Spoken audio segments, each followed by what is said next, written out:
I'm Elisa Mortensen, and this is UndoRedo. Let's take a look at all the things that happen in life that we would like to undo and have a chance to redo.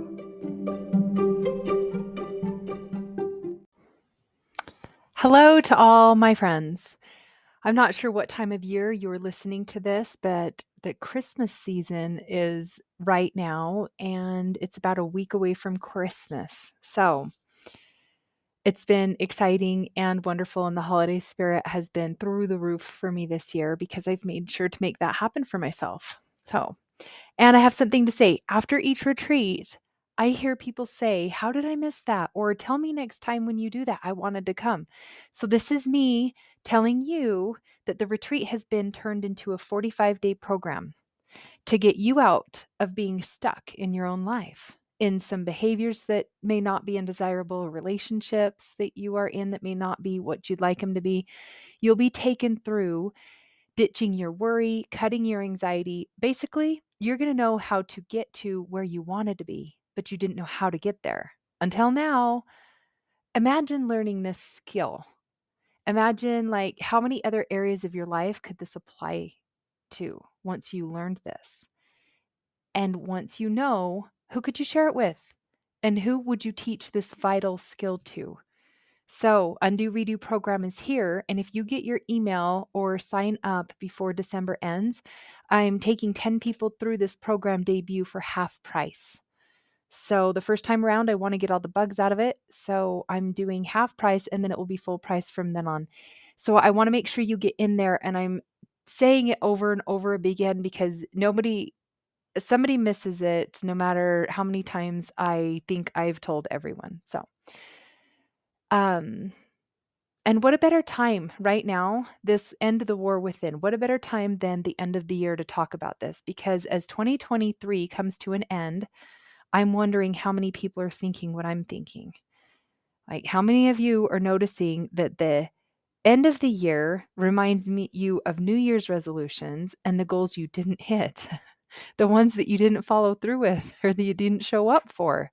And then every new year, they're on your New Year's resolutions list every single year. And then how many of you just see it as a fresh start and don't really make New Year's resolutions per se, but just like, this is a new start, and I'm just going to start over, and maybe you don't have a plan, but it's a chance to do something new, right? My guess is probably all of us have a little bit of both because sometimes we don't really believe we're going to do the goal.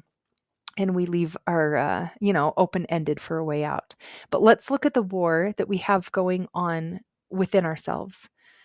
For this episode, I will refer to it as a war between perfectionism and authenticity. That's just what came to my mind this week. It's what I've been thinking about. So first, perfectionism. Think of the moments that you are upset because you can't bring yourself to do what you should be doing. You have a clear image in your head of what it looks like in your mind, but you can't get there. You talk about it as though you're working on it. Like, it's just constantly on your mind. So you feel like every day you're working on it, but your actions don't match up. And as the years go on, you become a person who can't do those things. In your mind, you see yourself as someone who doesn't do those things. And it's only because you didn't do it yet. Now you believe that's who you are. Matthew 5 says, "Be ye therefore perfect." And Christians have pushed for a completion of character for being like the validation of perfection. Like in the Christian world, if you're perfect, then you have completed your character, and that is the validation that you're perfect.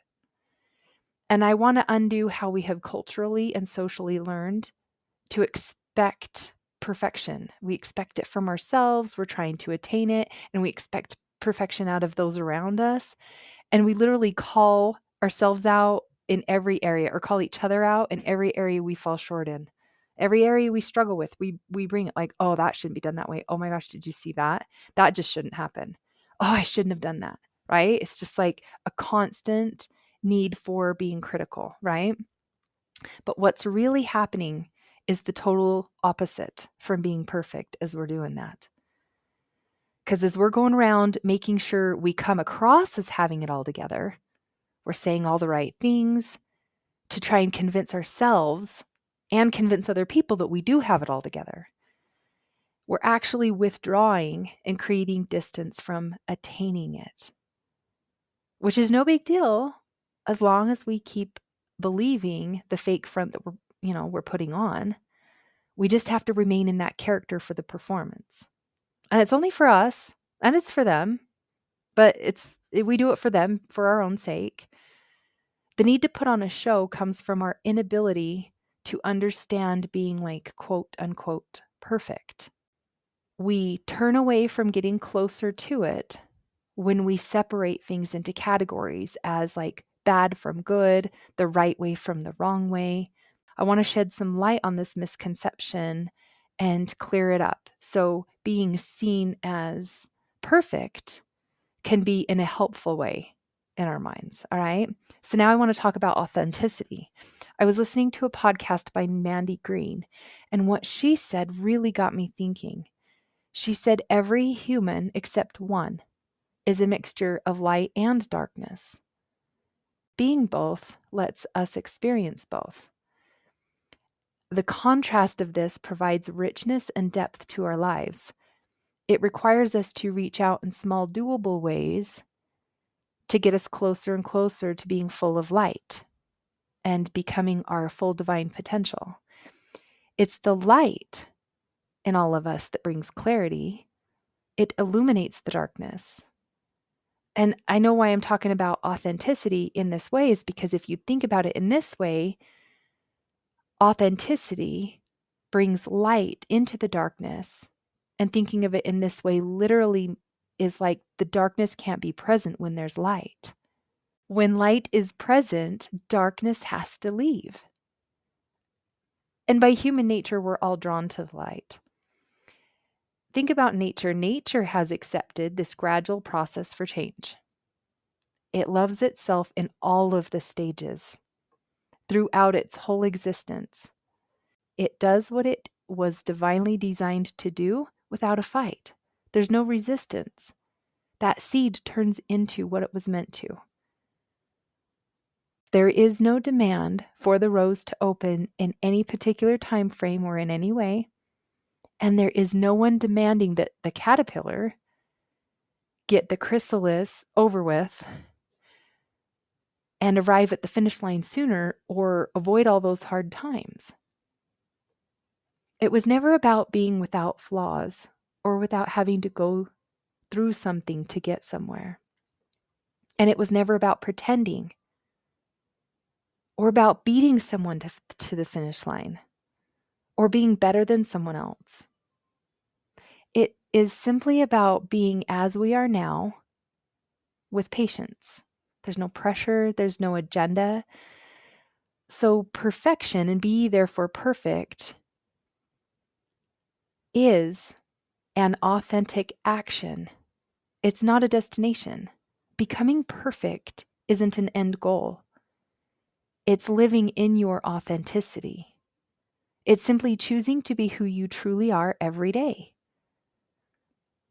It's always been about how we see ourselves as being perfect in our own human nature, right where we are, wherever that may be. Because there is no hiding from God. He sees us as we are underneath all of it. It's a redo that celebrates our differences and our weaknesses. We no longer are hard on ourselves or others.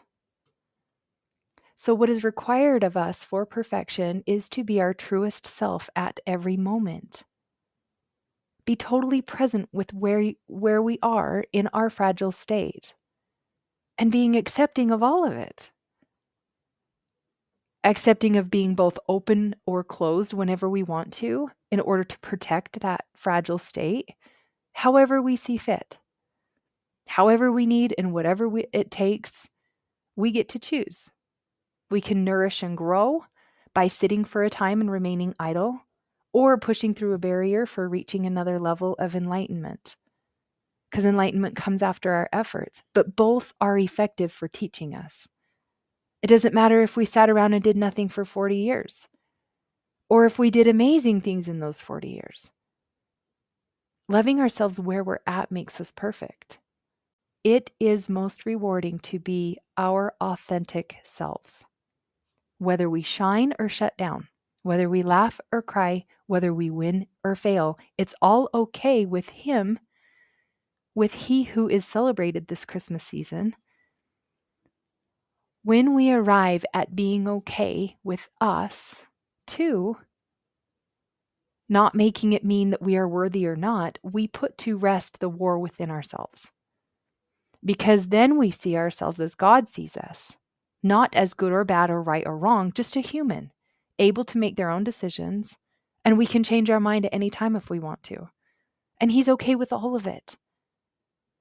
And He hopes that we choose what would align us with heaven in order to help His other children do the same, for sure. Power is found in your being fragile. So how are you seeing yourself? Let's get our white surrender flag out so we can put that war within us to rest. Heaven meets you where you are. Heaven meets them where they are. And He can't reach you while you're playing a different character in your own life. So ask yourself who you really are and sit with this question until you find your answer.